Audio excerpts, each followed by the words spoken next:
A lonely widower, with no hope left in his heart, is stopped at a fence by a little girl in ragged clothes, asking him, "Sir, could you pretend to be my daddy, just for one day?" The first time Samuel Wyatt heard her voice, it wasn't much, louder than the wind blowing through the pine trees. He'd just hitched his mule outside the general store, a sack of flour under one arm, and a worn list of meaningless chores tucked into his pocket. Another day of surviving. Eating just enough to stay alive, sleeping just long enough not to feel the ache in his chest anymore. It had been 3 years since Evelyn passed. 3 quiet, crawling, colourless years. He was turning back toward his wagon when the voice caught him. "Sir?" It was small, cautious. He looked around, hand still on the wagon's side. "Sir, down here." And that's when he saw her. A little girl standing on the other side of the white picket fence outside. Miss Adeline's orphan house. The paint on the fence was peeling, the grass patchy behind her boots. She was no older than 7, maybe 8. Too skinny. Dress frayed around the sleeves. Freckles dotted her nose like she'd spent a summer watching clouds with no one to share her dreams with. But it was her eyes that stopped him. Brown and heavy, with something far too old for her age. They looked like Evelyn's eyes the night she told him she was dying. He cleared his throat. "You talking to me?" She nodded, fingers tightening around the slat of the fence like she wasn't supposed to be there. He shifted. "Well, what do you need?" Her lips quivered. Not with fear, with hope. And that was worse somehow, because Sam didn't have any left to give. "Could you—" She hesitated. "Could you pretend to be my daddy? Just for one day?" The sack of flour nearly slipped from his grip. He stared at her, mouth dry. "What?" Her little hands clenched the fence tighter. "I just need one day, so I don't get sent away." Behind her, the orphanage door opened slightly. A woman's voice called from within, stern, tired, distracted. The girl glanced over her shoulder quickly, then back at him with panic. "Please, sir? Just pretend. I won't bother you again." The door creaked. She looked ready to bolt. Sam didn't know why he did it. Maybe it was the way her fingers trembled. Or maybe it was because she said, "Daddy," with such soft, broken desperation. But he nodded. "All right," he said before he knew he was saying it. "I'll be your daddy." Just then, the woman at the door stepped out, arms crossed, wearing a sour frown and a wool shawl that didn't quite hide her rigid posture. "Margaret Ann, how many times have I told you not to wander off?" The little girl's name was Margaret. Sam stepped forward before the woman could say another word. "It's all right, Ma'am," he said, surprising himself with how steady his voice sounded. "I came to see her. Thought it was high time I did." The matron blinked. "And you are—" He stepped through the gate. Samuel Wyatt, her father. Margaret froze. The matron squinted at him, unconvinced. She never said her father was coming. She's been here near on 6 months. Sam placed a hand gently on the girl's head. "I've been searching for her all that time. Word travels slow.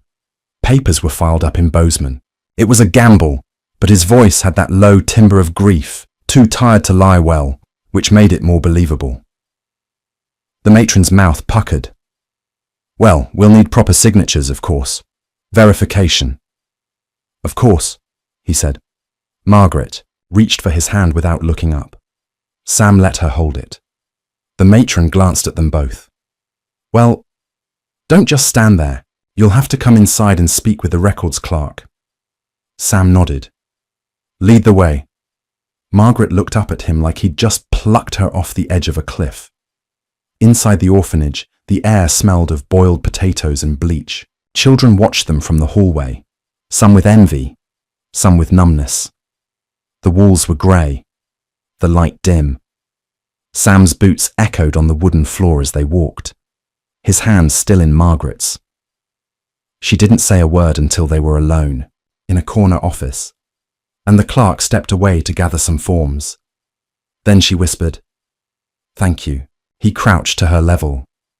"You shouldn't lie to people," he said softly. Her face fell. She started, blinking fast. They were gonna send me away. Some man came looking. He had a wagon with cages. Said he was taken, the ones no one claimed. Sam's stomach turned. Cages? She nodded. He said I was too little to be useful, that I'd be the first one to go. Sam didn't know what to say. There was a fire rising in his chest he hadn't felt in years. The clerk came back, and the next few minutes blurred into forged signatures and quiet approvals. Margaret never let go of his hand. When they walked out, she asked, So, do you live far? Sam glanced down. About an hour outside town, up the mountain trail. You ever been around trees? She smiled for the first time. Only in pictures. He lifted her into the wagon gently. She settled like she'd never had a blanket of her own before. As he guided the mule down the trail and the orphanage disappeared behind them, he asked, What made you pick me? She hugged her knees. You looked like you knew how it felt, to not have anyone. Sam didn't speak. He couldn't. That night, he made her stew with carrots and potatoes. She sat at the table swinging her legs, humming softly. He couldn't remember the last time the cabin had sound in it. He found a spare shirt of Evelyn's and rolled the sleeves for her. Margaret curled up by the fire with it tucked around her shoulders. Before sleep took her, she whispered, You don't have to keep pretending. Tomorrow, I'll say I got mixed up. They won't blame you. Sam stared into the flames. No, he said, his voice rough. We'll keep pretending, a little longer. He stood to stoke the fire, but paused at the door. Because out in the woods, far enough to be missed, but close enough to be heard, was the sound of wagon wheels and a voice calling softly in the dark. Little girl, where are you? The voice carried faint through the trees, like a wolf circling the edge of a clearing. The fire popped in the hearth behind Samuel, but he didn't turn. He stood in the doorway, fingers brushing the edge of the frame, jaw clenched tight as the wheels rolled and creaked somewhere beyond the hill. Little girl, where are you? It was the same voice Margaret had warned him about. He closed the door carefully, locking the top and bottom bolts. The cabin wasn't much, just a single main room with a lean-to kitchen and a loft upstairs. But it was all he had, and now it had a heartbeat again. He turned to check on Margaret. She was fast asleep, curled into the crook of the patched sofa, Evelyn's old shawl tucked around her shoulders. Her fingers were still balled into little fists, as though she were ready to be snatched at any moment. Sam stared at her for a long while. This wasn't a game anymore. She had chosen him to pretend. But he was the one who'd said yes. The weight of that was settling deeper than he expected. It wasn't a favor to a frightened child anymore. It was a promise, whether he wanted it or not. He moved quietly to the back room, took down his rifle from the hooks, and checked the rounds.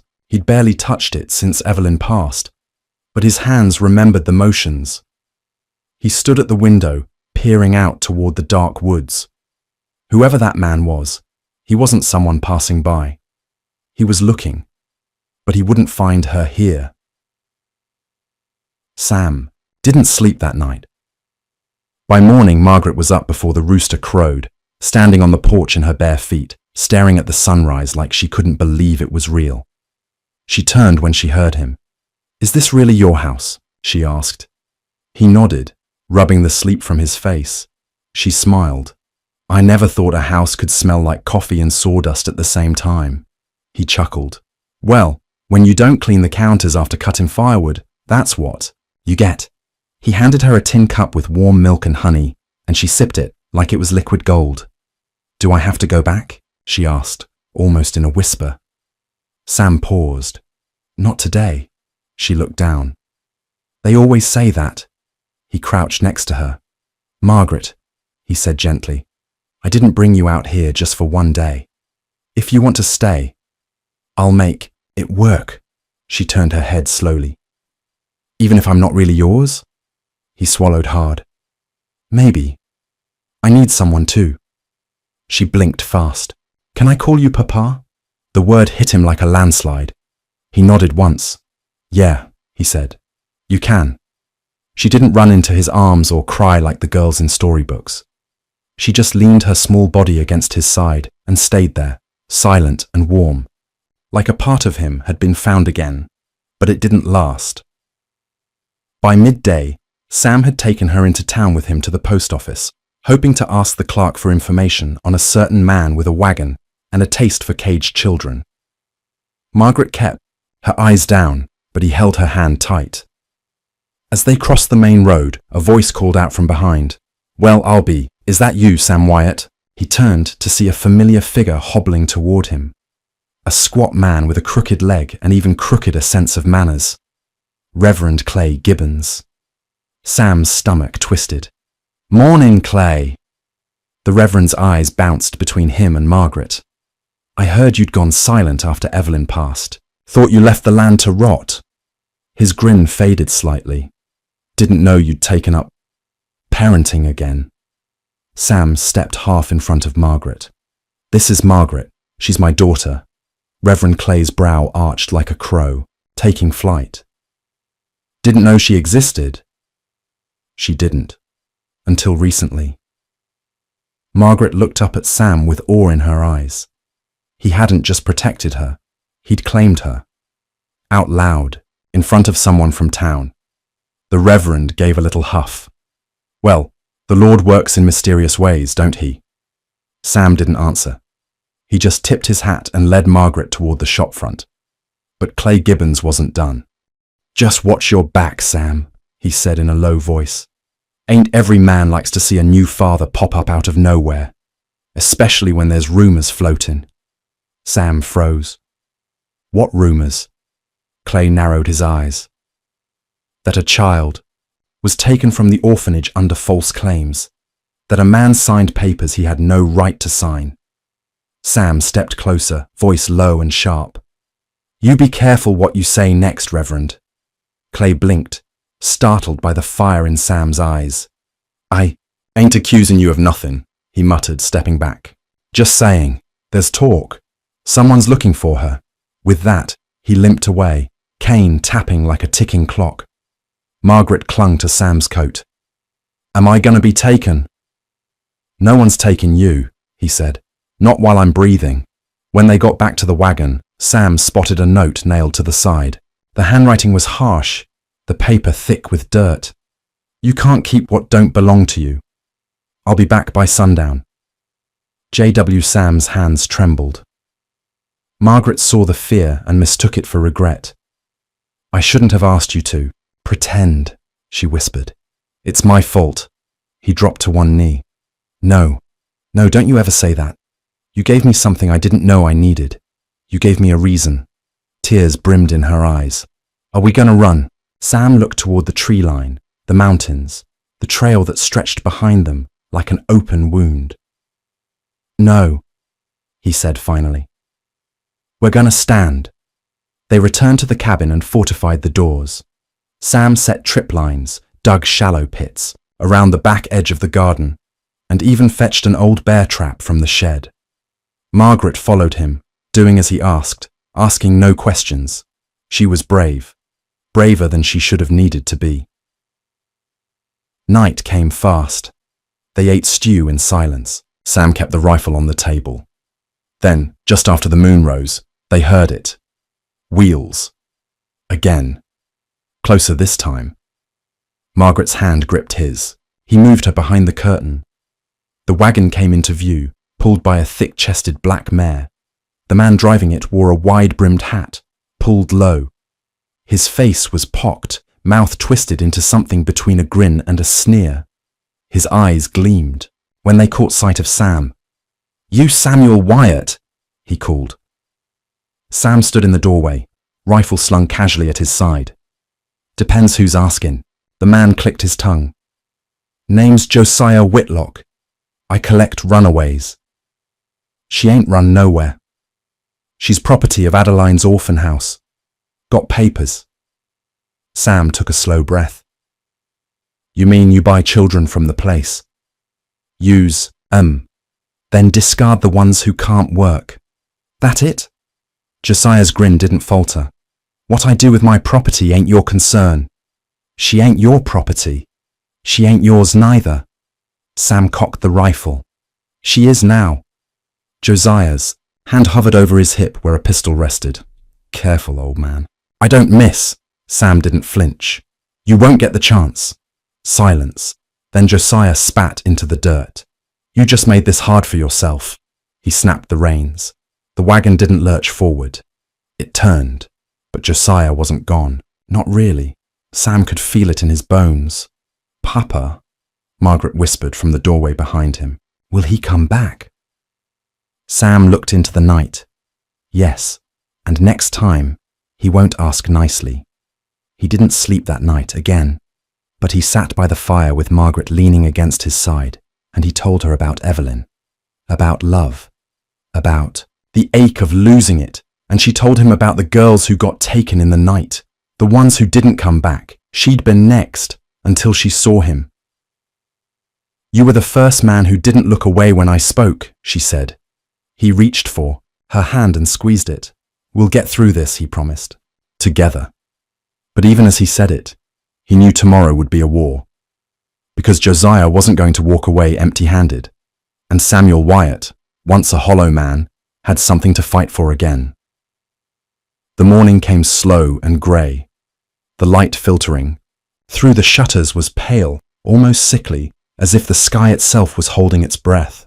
Sam hadn't slept. Neither had Margaret, though she'd pretended, curled up under Evelyn's quilt on the old couch. He'd heard her breathing change every time the wind howled or the floor creaked. The poor girl hadn't truly known peace in years, and now that she'd tasted a drop of it, the fear of losing it weighed on her more than anything. Sam stood by the stove, boiling water for coffee that neither of them would finish. His hands trembled faintly, not from fear, but from something deeper, a need he hadn't acknowledged in a long time, the need to protect, not just out of duty, but out of love. Because somehow, over the course of a single day, Margaret had gone from a stranger to a part of his soul, a little girl with big eyes and a voice like a broken whisper, who had asked him to be her father for just one day, and now he'd kill to make it forever. She padded into the kitchen, her bare feet barely making a sound against the floorboards. He turned and offered a weak smile. You hungry? She shook her head. Not really. My stomach feels like it's full of bees. He nodded. That's how I feel too. There was a long silence. Then, do you think he'll come today? Yes, Sam said, honest and steady. He'll come, but we'll be ready. Margaret looked up at him, not with fear, but with something harder, something that didn't belong in a child's eyes. I won't let him take me, she said. Sam's throat tightened. You won't have to. He'd made up his mind during the long night. There was no going to the sheriff. Josiah Whitlock had friends in the dark corners of town, and men like him didn't leave paper trails. If he brought the girl to the authorities, they'd likely return her to the same corrupt system that had put her in chains to begin with. No, this fight was his. They spent the morning preparing, not for flight, but for siege. Sam reinforced the front door with the thick barn beam, dragging it across the entry like a barricade. He stacked logs beneath the windows, nailed shut the cellar, and tied bells to tripwires that crisscrossed the trees leading up from the south trail. Margaret helped, quietly, determined. She handed him nails. She held the hammer when his grip faltered. She moved like a child used to being useful, used to being overlooked. But now, Sam looked at her with a new kind of admiration. She wasn't just surviving. She was fighting too. By noon, they rested on the porch. A light drizzle fell from the overcast sky, whispering across the pine needles. The silence between them was peaceful now. Not heavy, but calm, like the eye of a storm. Can I ask you something? She said finally. Course. Did you and Evelyn ever have children? He hesitated. No. Why not? He looked out at the woods. God didn't give us that blessing. We tried. For years. But it never happened. Is that why you stopped smiling? She asked. Sam turned to her, surprised. Margaret continued, eyes down. You smiled at me yesterday. A real one. I could tell it had been a while. He swallowed, hard. Yeah, it had. She reached out and placed her hand on top of his. I'm glad you found me, she said, even if it's just pretend. He shook his head. It's not pretend anymore, Margaret. He meant it. Every word. The hours passed. A hawk circled overhead. The wind picked up. Somewhere in the trees, a crow cawed once, sharp and jarring. Then came the sound they'd been waiting for. Wheels again. Only this time, there was more than one set. Sam stood slowly. Margaret tensed. He handed her a pouch. Go to the back room. Take this with you. She nodded and slipped away silently. Sam stepped down from the porch and walked toward the edge of the clearing, where the trail opened into view. The first wagon emerged like a shadow through the trees, followed by a second. Josiah Whitlock rode the lead wagon, reins in one hand, pistol in the other. Behind him sat two other men, rough-looking types with hard eyes and mean jaws. Hired help. They stopped just outside the tripwires. Josiah stood. Well, look at that. One little girl and suddenly you're a hero. Sam didn't answer. Josiah stepped off the wagon, boots crunching against the damp ground. Let's not make this ugly, he said, spreading his arms. You give her back. I give you a coin purse and a kind word. Otherwise, what? Sam cut in. Josiah's grin twisted. Otherwise, we come in and take what's ours. She ain't yours. She is by law, signed and stamped. Sam narrowed his eyes. I don't give a fig about your papers. She's mine now. Josiah whistled low. You really think you can win a fight against the three of us? I don't plan to lose. At that moment, one of the hired men stepped forward, just enough to catch a tripwire. The bell sang out, shrill and loud. The ground beneath him gave way with a snap, and the man dropped into the shallow pit Sam had dug that morning. He cried out as his leg twisted awkwardly beneath him. Josiah's head whipped. Around, Sam raised the rifle and fired once into the air. Next one ain't a warning. Josiah backed up a step, but his grin never left. You really want to go to war for some broken orphan? Sam didn't hesitate. I'd burn this forest down before I let you touch her. Silence stretched between them. Then Josiah turned. We'll be back, with more men. You bring 'em, Sam said. But bring coffins too. Josiah spat and climbed back into the wagon. The wheels creaked as they turned around. The hired man limped, dragging his bad leg behind him, eyes full of hate. They vanished into the woods once more.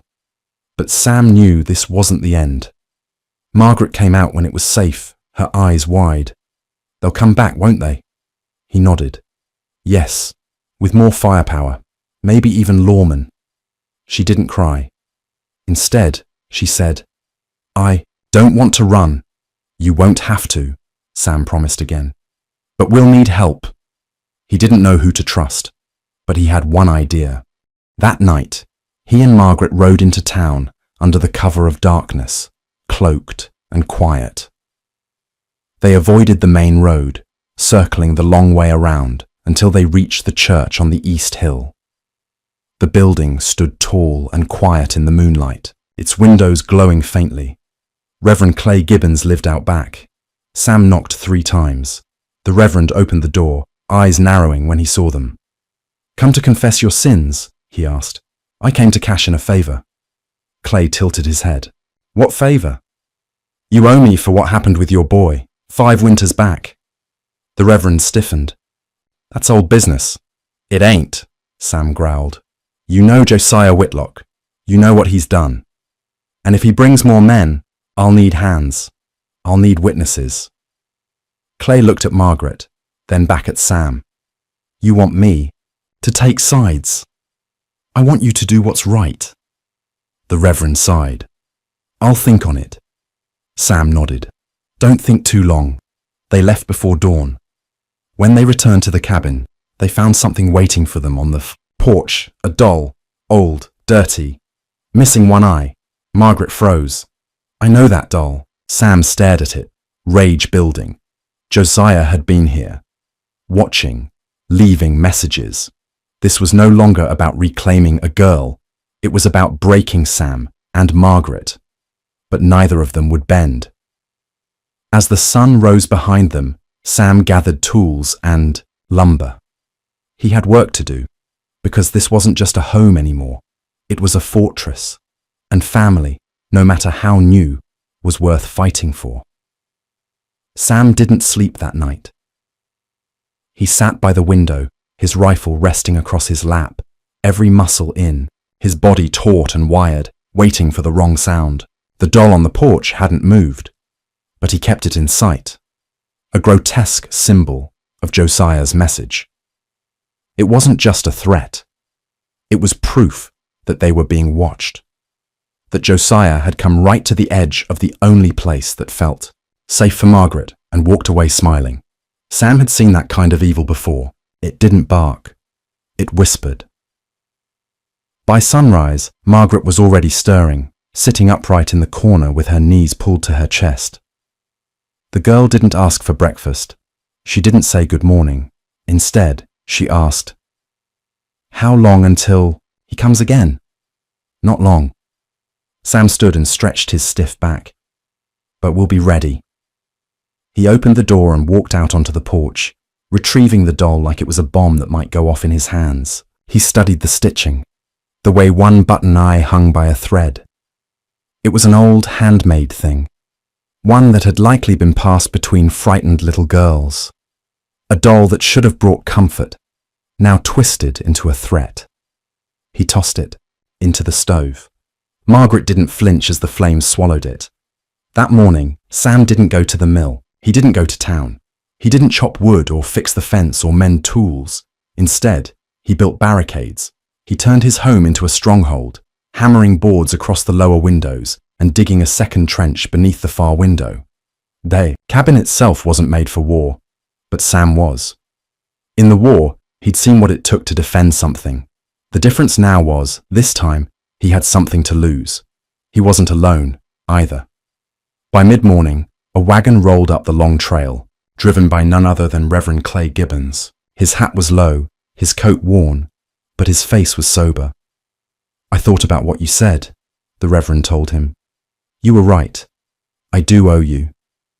Clay stepped off the wagon and reached behind the seat, pulling out a long crate. Inside was a hunting rifle, 2 revolvers, and a pouch of cartridges. "I won't shoot anyone," he said, "but I'll stand watch. I'll write the statements. If Josiah brings lawmen, I'll be there to speak." Sam took the rifle and nodded once. "That's all I ask." But it wasn't all Clay brought.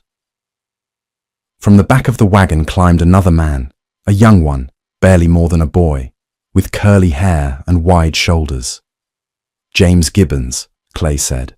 "My nephew. He fought off 2 men who tried to take his sister in Kansas. He can hold a gun. He can help." James nodded silently, lifting his own rifle and holding it like he knew how to use it. Margaret came out onto the porch just as the second wagon appeared down the trail. Sam stiffened. But this time it wasn't Josiah. It was someone else. "Tommy Marks," Sam muttered. "Well, I'll be." Tommy was a former deputy, pushed out years ago after refusing a bribe from Josiah Whitlock himself.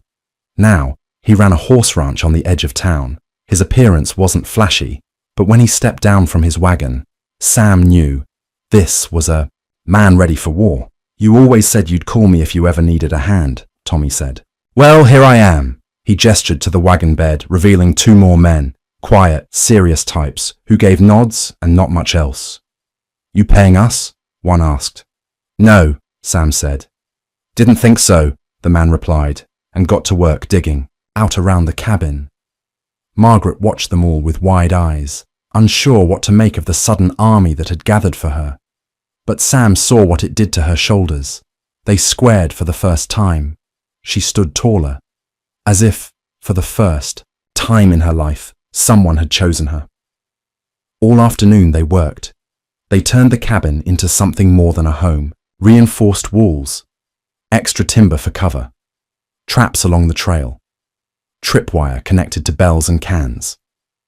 James even rigged a system that would swing the barn doors open as a distraction if needed. As dusk neared, the group sat around the stove eating beans and dry bread, sharing silent looks that didn't need words. Margaret whispered something then, barely audible. Sam leaned closer. "What was that?" I said. "I've never had anyone come for me before, not even once." She looked at him, then at the others. "Why now?" Sam didn't answer right away. Then, slowly, he said, "Because you matter." 3 simple words, but they struck something deep inside her. She looked away quickly, blinking fast, as if tears embarrassed her. But she didn't run. She didn't hide. She just let herself feel it. That night, Sam tucked her in and sat by the fire, his rifle in hand. The storm was coming. He could feel it in his bones, and he'd burn the whole mountain down before he let Josiah take her. The storm broke just after midnight. It wasn't rain or thunder. It was the snapping of branches. Sam was on his feet before the others had even stirred. He moved to the front window, crouching low. Outside, moonlight spilled over the clearing in pale light. Movement. Figures creeping through the trees. He whispered, "They're here." Tommy Marks rolled out of his cot, gun drawn. James Gibbons nodded and moved toward the side window. Clay pulled on his coat and said a quiet prayer, more out of reflex than fear. Sam turned to Margaret. "Stay in the back room. Don't open that door for anyone unless it's me. You understand?" She nodded hard, eyes huge, but not tearful. She was braver than most men Sam had known. Then came the voice, outside, loud, sharp. "Samuel Carter, you've got one chance to turn that girl over. Josiah." Sam stepped out onto the porch. "I told you already," he said, loud and even. "She's not yours." 3 more men emerged from the woods behind Josiah. One had a torch. One had a shotgun. "You've made this real complicated," Josiah said. "You think these fellas here are gonna save you? Law's still on my side." Sam raised the rifle slightly. "Law don't matter when it protects monsters," Josiah sneered. "Fine, let's do it your way." The torch came flying first, over the clearing, arcing through the night sky. It landed in a haystack beside the barn. Flames erupted. Margaret screamed inside the cabin. But Sam didn't move. Not yet. The hired men surged forward, but they didn't get far. James fired first, hitting one in the leg. Tommy got the second. Clay didn't fire, but he shouted scripture as loud as thunder, and somehow it felt just as powerful. One man broke through the barricade on the side and burst through the back window, only to be met by Margaret. She didn't have a weapon, but she had the pouch Sam had given her. She flung the contents, ashes from the stove, straight into the man's eyes. He howled, stumbling back into the glass shards and tripping over the wash basin. Sam reached him seconds later and knocked him cold with the butt of his rifle. Fire crackled louder now. The barn was going up fast. Sam turned to Josiah. The man hadn't moved. He just stood there smiling. "You can't win this," he said. "Even if you kill me, someone will come. Someone always does." Sam walked toward him, rifle lowered but eyes locked. "I don't care about winning. I care about her." Josiah laughed. "You think she's some kind of daughter to you? You're a broken old man." Sam's voice dropped. "Maybe, but I'd rather be broken with her than whole without her." Then, unexpectedly, Josiah moved fast, drawing a blade from under his coat, but Sam was faster. The rifle cracked once. Josiah fell. The clearing went quiet.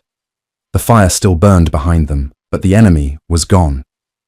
Sam stood there, breathing hard, watching the man who had caused so much pain take his final breath. Clay walked up behind him. "It's over," he said quietly. Sam shook his head. "Not yet." He turned to the cabin. Inside, Margaret waited, her face pale but proud. He knelt beside her. "You were brave. So were you." "Do you still want me to pretend?" She looked at him. "No," she whispered. Not anymore. Sam pulled her into a hug, tight, fierce, real. And for the first time in what felt like years, he cried. Not out of sorrow, but out of hope, because something inside him had come back to life, and he wasn't letting it go. The morning after the fire, silence stretched across the homestead. Smoke still curled upward from the scorched remains of the barn. The air smelled like ash, but it also smelled like freedom, hard-won, scarred, and fragile. For the first time since Margaret had whispered those desperate words through the fence, there were no footsteps chasing her, no shadows lurking behind trees, no more Josiah. But the end of one nightmare didn't mean peace came easy. Sam stood alone in the field, boots sunk into blackened earth, staring at the ruins of the barn. That barn had housed everything he'd tried to keep locked away: tools, hay, storage. But it also had been the first place Margaret had dared to giggle. He remembered the sound echoing off the rafters as she'd chased a stray chicken, laughing at how it outran her. Gone now, but not everything was lost.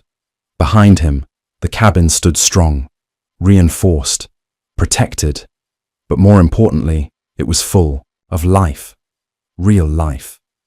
Inside, Margaret slept curled in the armchair, wrapped in a quilt that smelled like cedar and hope. Clay Gibbons had returned to town with his nephew to speak to the sheriff, pledging on his collar that Josiah's men had attacked first. Tommy and the others had offered to stay, but Sam had thanked them quietly and sent them home. He needed time with her now, just the two of them. When Margaret stirred awake, she found Sam kneeling beside her, holding out a wooden bowl of warm porridge. "It's got honey in it," he said with a small smile. "From the neighbor's hive. Thought you deserved something sweet after all that." She looked at him carefully, like she didn't trust the quiet yet. "Is he really gone?" "He is. And they won't come back." "I made sure they won't," Sam answered softly. "And if anyone else does, they'll have to come through me." She looked down at the porridge, then back at him. "Why?" "Because you're mine now." Her eyes shimmered, but she didn't cry. She set the bowl aside and leaned forward, curling her arms around his waist and pressing her cheek to his chest. For minutes, neither said a word. Then she whispered, "Can I still call you Daddy, even if we don't have to pretend anymore?" Sam's throat tightened. He gently touched the back of her head. "You can call me that for the rest of your life." The days that followed were quiet, but not easy. The sheriff, a man named Walter Quaid, paid a visit to the homestead 2 days after Josiah's death. He came not to arrest Sam, but to speak. "I was never fond of Josiah," Quaid admitted, tipping his hat in the shadow of the porch.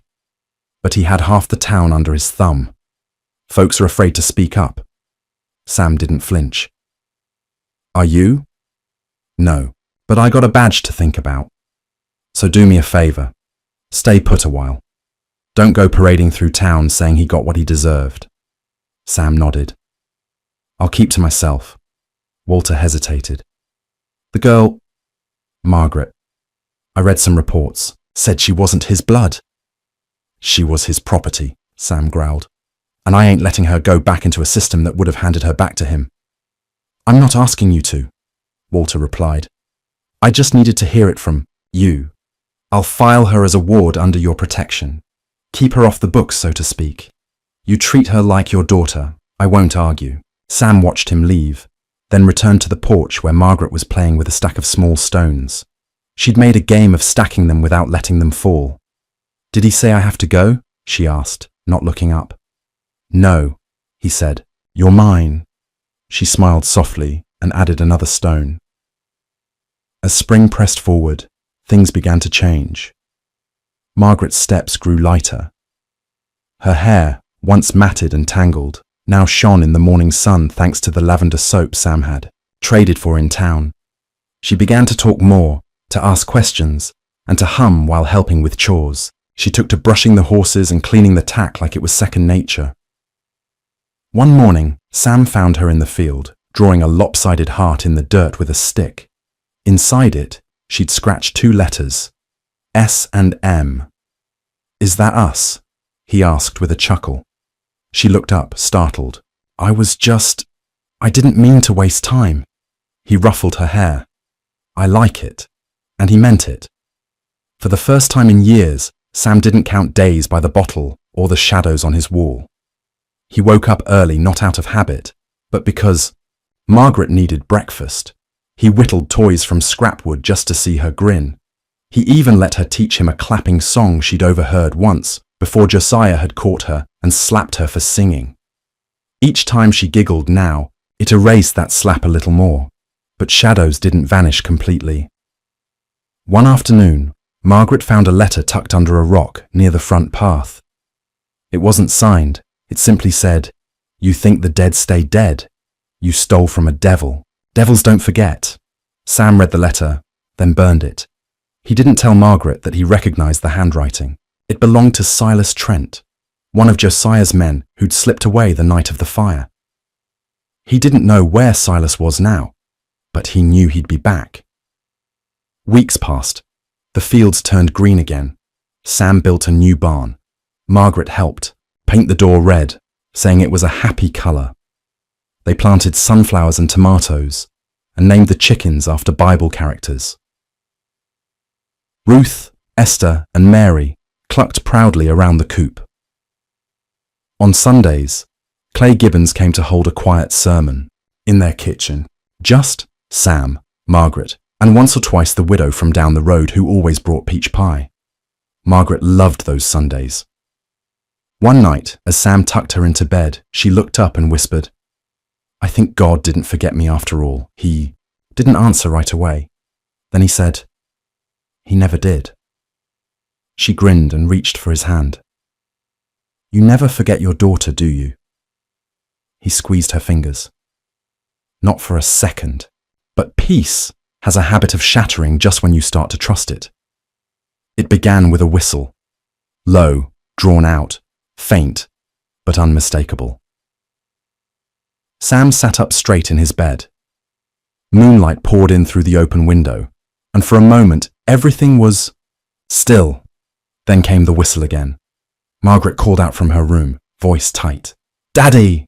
"I hear it," Sam answered. He grabbed his rifle and crept to her doorway. "Stay here. Don't move." He slipped out the back, barefoot, rifle pressed tight to his chest. The whistle echoed again, this time from the front. He moved slow, circling the house, every step measured. The barn was dark, the coop quiet, but something was wrong, too quiet. That's when he saw it. A figure standing at the edge of the trees. Silas. He held a lantern in one hand, and in the other, a rope. "I came to finish what Josiah started," he called, voice carrying in the night. "Ah, you took from us, I'm taking her back." Sam didn't answer. He aimed, fired. The shot hit the lantern, shattering it. Fire bloomed across Silas's coat. He screamed, staggering backward. But another figure emerged from the trees behind him, a third from the other side. It wasn't just Silas. He'd brought others. Sam ran for the porch just as a shot rang out. Behind him, wood splintered near his shoulder. He ducked inside and bolted the door. "Margaret, get down." The girl rushed into his arms. "They're here again?" "Yes, but I've got you." Shots pounded against the walls, one shattering the window. Sam returned fire, crouched behind the overturned table. He could hear Silas cursing, yelling to flank the house. He couldn't hold them off alone, not for long. Then, hoofbeats. Sam's heart leapt. A lantern bounced in the dark. Then another. Riders, from town. Tommy, Clay, even Sheriff Quaid, shotgun raised. Within minutes, the gunfire from the trees turned into screams of retreat. Silas ran, but not before catching a round in the leg. He collapsed at the edge of the forest, writhing. Quaid cuffed him without ceremony. "You're done," the sheriff growled. And just like that, it was over. Again. Inside, Margaret shook like a leaf. Sam wrapped her in his coat and sat with her on the floor. "I'm sorry," she whispered. "I shouldn't have stayed. I brought trouble." "No," he said firmly. You brought purpose. He looked her in the eye. You saved me, and I'm never letting you go. She buried her face in his shoulder. They stayed there until the sun rose, light spilling through broken glass and casting golden beams over their little cabin. A place of pain, a place of healing, a place called home. The cabin was quiet again, but not in the same way it had once been. This time, the quiet was deep, peaceful, earned. Margaret sat on the floor, surrounded by pieces of broken window glass they hadn't yet cleaned up. She traced the edge of a shard with the tip of her finger, not hard enough to cut herself, but just enough to feel the cold. Sam watched her from the kitchen as he poured coffee into his old tin mug. Outside, the morning sun crept up slowly over the fields, turning dew into sparkles on the grass. It should have been a perfect morning. It almost was. Almost. But something hung in the air, something left unsaid. He walked over and crouched beside her, picking up a piece of the glass. You scared? He asked gently. She didn't answer right. Away. Then she said, I'm tired of being scared. Good, Sam said. So am I. She looked at him. Does that mean they're really gone this time? They're gone. Even the man with the rope. Sam's jaw tensed. Silas. He won't be getting up from where the sheriff put him. She leaned her head against his shoulder and closed her eyes. Then I don't want to be afraid no more. You don't have to be, Sam whispered. Not ever again. Sheriff Quaid returned that afternoon with papers in hand. He stood on the porch, shifting the hat in his hands. I did some digging, he said. Back at the courthouse, there was a file. About her, about Josiah. Sam stiffened. Margaret stood behind him, holding his coat sleeve. Quaid gave her a small nod before turning back to Sam. She was never legally adopted. Josiah filed nothing. No paperwork, no guardianship. She's not his kin. Never was. Sam blinked. She's got no living relatives, Quaid continued. Far as the court's concerned, she's unclaimed. The word stung, but not because they were cruel, because they were true. Unclaimed. A word like that shouldn't belong to a child. So what happens to her? Sam asked, already bracing for a fight. Quaid looked down at the papers. Well, that depends. He extended them. On whether or not you sign these. Sam took the papers, his hands suddenly trembling. It was an adoption form, and at the top, in bold black letters, it read, Petition for Guardianship. Margaret Grace Harlan. He looked back at Margaret. She was staring at the form, eyes wide, mouth slightly open. You'd be her father, Quaid said softly. For real this time. Sam knelt slowly in front of her, lowering the paper to her eye level. You want that? He asked. No more pretending. No more fences. Just us. Tears welled in her eyes, and she nodded hard. Yes, Daddy. Please. He signed before Quaid even finished speaking. The days that followed felt different. The town knew what had happened now. Word travelled fast after the night Silas and his men attacked, and folks began to look at Sam differently, not with suspicion, but with quiet respect. For years, they'd known him as the widower who lost himself in grief, the man who barely left his home. But now, he was the man who'd taken in a girl with nothing, protected her, and gave her back her name, and maybe in doing that, he'd saved himself too. Margaret began school, though she only attended twice a week for now. The teacher, Miss Eloise, took a liking to her immediately, and even gifted her a slate board with her name carved into the wood. Margaret Grace, she read aloud during her first class. One of the boys in the back snickered. Ain't no Grace. About her! She's a stray! Margaret looked down, shrinking into her seat. But then Sam's voice came from the doorway. Say that again, son. The classroom went dead quiet. The boy turned white as a sheet. I was just... Sam stepped into the room, You speak that way again, and you'll answer to me. Margaret's heart bloomed. Miss Eloise gave him a knowing smile. We don't allow that kind of talk here, Mr. Whittaker. Margaret is part of this class, just like anyone else. He nodded. Thank you, just making sure. As he turned to go, Margaret caught his hand. Daddy, he turned. She stood up straight, voice steady. I want to stay, even if they're mean sometimes. He smiled, cupped her cheek, and whispered, That's my girl. That evening, they sat together on the porch as the sun dipped below the hills. Margaret lay stretched out with her head in his lap, hair spread across his knee, a book open on her chest. Sam read aloud from it, though she'd already heard the story a dozen times.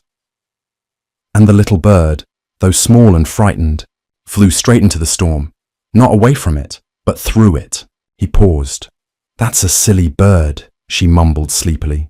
No, he said. That's a brave bird. She looked up at him. Like me? He looked down at her, brushing her hair from her face. No, darling, you're braver. She smiled and closed her eyes. But not everything healed on its own.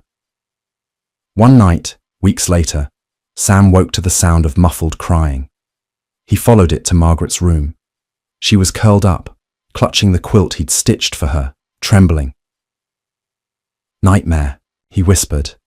She nodded, unable to speak. He sat down on the edge of her bed and stroked her hair. Was it about him? Yes, she gasped. He was standing in the doorway, and you weren't here. He said you left me. He said nobody ever stays. I'm here, Sam said. But you could leave too. What if you get tired of me? Margaret, he said, voice firm but full of love. Look at me. She did, eyes wet. I don't know who lied to you, but I'll never be tired of you. I don't care if you cry or shout or get sad or scared. I'm not going anywhere. She stared at him for a long time. You promise? With everything I've got? She sat up and threw her arms around him, holding tight, like the nightmare still hovered in the corner of the room. And for the first time, he said the words neither of them had dared speak aloud. I love you, Margaret Grace, you're mine. She cried harder, but this time the tears were different. Lighter, healing. I love you too, Daddy. One morning, about a month later, Sam received a letter in the mail. It was sealed with a strange wax crest. He broke it open and read, then read it again, then sat down, stunned. Margaret came in, wiping her hands on her apron. What's wrong? He looked up. It's from Josiah's older brother. Margaret froze. He's a lawyer in Chicago. Apparently Josiah owned land, lots of it, and before he died, he signed a strange will, left it to his youngest ward. Margaret stared. That's me? Sam nodded. It means it's yours, all of it. But I don't want anything from him. You don't have to keep it, but maybe, just maybe, that land can become something good. Margaret looked at the letter, then at him. Can we build something with it? What? Do you mean a home? Not for us, we already have one, but for others, like me. Kids who ain't got a place to go. Sam blinked. You want to start an orphanage? No, she said firmly. A home. Orphanages are cold. I want to build a real home, like this one. He stared at her, overwhelmed by pride. Then that's what we'll do. That spring, construction began on the edge of the inherited land just past the Whittaker homestead. With the help of the town, Tommy, Clay, Miss Eloise, and even Sheriff Quaid, they laid the foundation for what would become the Grace Haven home. Named not after a saint, but a little girl who changed everything. The first children arrived, late that summer, 3 of them. All quiet, all scared. Margaret greeted them at the gate with a tray of fresh bread and a big smile. Hi, she said. I used to be scared too. But this place makes it better. They looked at her, unsure. But Sam stepped out behind her, tall and kind. And no matter what anyone told you before, he said, you're safe now. Margaret reached down, took a little girl's hand, and led them inside. Sam watched her go, eyes full. He remembered the first time he saw her, frail and trembling behind a fence. "Sir," she'd whispered, "could you pretend to be my daddy, just for one day?" Now she didn't have to pretend anymore. The smell of sawdust still clung to the air, birds chirped overhead, and fresh white paint shimmered on the new walls of the Gracehaven home. A carved wooden sign hung from 2 iron posts by the gate, letters scorched into its surface with care. Gracehaven, a place for second chances, children's. Laughter echoed faintly from within. Some were already playing with sticks and hoops on the front lawn, while others clung to Margaret's sides as she guided them through the front garden beds. There were 5 children now, ranging from age 3 to 9, each with their own bruises, losses, and longings, and all of them looking at her like she was the first safe place they'd ever seen. Inside the big house, Sam was sitting at the long dining table with blueprints scattered in front of him, a pencil tucked behind his ear, flour still on his hands from baking bread with one of the boys, Joey, the quiet one who hadn't spoken a word in 2 weeks.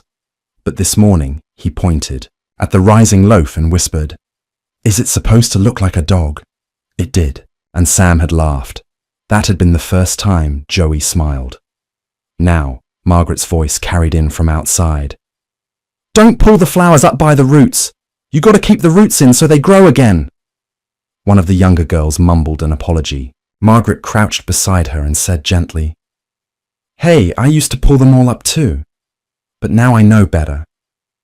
"We can always learn better." Sam leaned back in his chair and looked at the ceiling. "Thank you," he said aloud, "for this." He didn't need to explain who he was talking to. He just did it. And for the first time in years, the weight in his chest didn't feel like a stone. It felt like breath. Later that afternoon, Margaret came bounding into the kitchen, cheeks flushed, hair full of leaves. "There's a lady at the gate," she said, panting. "She's got 2 babies. Says she walked 10 miles. Sam grabbed his coat and followed her out the door. At the gate stood a woman no older than 30, cradling 2 tiny infants, wrapped in threadbare cloth. Her eyes were wild, darting left and right as though she expected someone to chase her. She tried, but then stopped. She didn't even know what to ask. Sam lifted a hand. "You're safe. No one's going to hurt you here." She burst into tears right there on the gravel road, clutching both babies so tightly it looked like she'd fold into herself if she let go. Margaret took the woman's hand. "We got warm bread," she said, "and a rocking chair." The woman blinked at her. "And if you want," Margaret added, "you can stay." That night, after the babies were fed and tucked in, after the woman, her name was Liza, fell asleep. For the first time in what she said had been 6 straight days, Sam stood on the porch watching the stars. Margaret came up beside him. She didn't say anything for a while, just leaned her head against his side. "I don't think I'll ever get used to it," she whispered.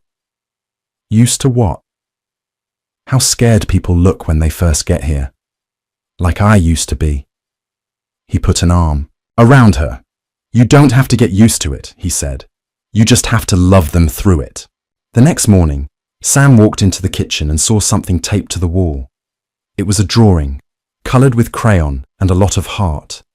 On one side was a little house with smoke curling from the chimney, and in front of it, a row of stick figures, all holding hands, some tall, some small, all smiling, and above them, in big letters, Gracehaven, family. Beneath that, in smaller print, it read, "We're not pretending anymore." Years passed and the house grew. New wings were added. A well was dug. A schoolhouse was built beside it, so children wouldn't have to walk miles to learn. A woman named Mrs. Haskins came to teach full-time, and her husband built shelves for the library Margaret dreamed up one spring afternoon. The shelves filled with books and the attic filled with blankets, toys, and letters from former residents who had grown up and left, but never forgot where they came from. Some of them returned, now adults, helping the next generation. And Margaret, she grew too. From a girl hiding behind fences to a young woman leading construction meetings, baking bread with new arrivals, and keeping careful notes in the ledger of every child who entered the gates, making sure they were remembered. Every name, every story. One day, when she was 17, she stood beside Sam as he planted a new tree at the edge of the field. "Someday," she said, "when we're both old, I want to sit under this tree and remember everything." He smiled. "You'll be the one telling the stories, and you'll be sitting beside me." He didn't answer, just patted the soil down around the roots. She sat beside him on the grass, looking out at the home they'd built together. "You saved me," she whispered. "You saved me first," he replied. And then one day, Sam grew too tired to work. Not sick, just older. He stayed inside more, mostly by the fire, wrapped in his favorite worn coat. Children still crowded around him, listening to stories he'd told 1,000 times. No one ever asked him to stop. When Margaret turned 21, she found a box hidden beneath the floorboard in his room. Inside were letters, dozens, all written by Sam, some addressed to her, some to his late wife, some to God. The top one read, "To Margaret, in case I'm not there to say it." She sat on the floor and opened it, hands shaking. It read, "You asked me once to pretend. I didn't pretend for long. You made me feel alive again, like I still had purpose, like my heart still had room to grow. I never thought I'd love again, not after what I lost, but I did. Because you asked. Thank you for calling me Daddy.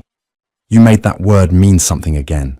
And if someday you read this, and I'm not sitting in that rocking chair anymore, don't be sad.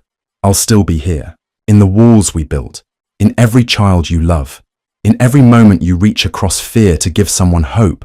I'll be proud of you forever. Daddy." She didn't cry right away. She just sat with the letter in her lap, the sun filtering through, the curtains touching her shoulders like a blessing. Sam passed in his sleep 2 weeks later. No pain, no struggle, just peace. The whole town came to the funeral. The church was full of children, some now grown, some still holding dolls and toy wagons.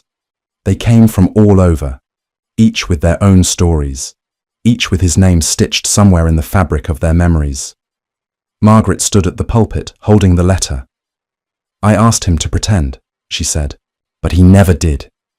He chose me. And because of him, I learned how to choose others too." They buried him beneath the tree they planted together. A brass plaque was placed at the base. Sam Whittaker, father to many, chosen by love. Years later, long after Grace Haven had grown into a proper campus of cottages, schools and greenhouses, a little girl stood at the front gate, clutching the bars. She looked scared, small. Margaret, now in her 30s, stepped out from the porch and walked slowly to meet her. The girl didn't run, didn't speak. Margaret crouched in front of her, recognizing that look, the mix of fear and fragile hope. "What's your name?" she asked. The girl looked down. "Tilly." "Hi, Tilly," Margaret said, reaching out a hand. "I'm Margaret. Do you need a place to stay?" The girl hesitated, then whispered, "Only if I can pretend. You're my mama." Margaret felt tears prick her eyes. "You don't have to pretend," she whispered. "You already are." She took Tilly's hand and led her through the gate. Behind them, wind rustled the leaves of Sam's tree, and the sign above their heads creaked softly. A home, a haven, a promise kept. And so the story began again, with a child, a whisper, and a heart big enough to answer, not with pretending, but with love.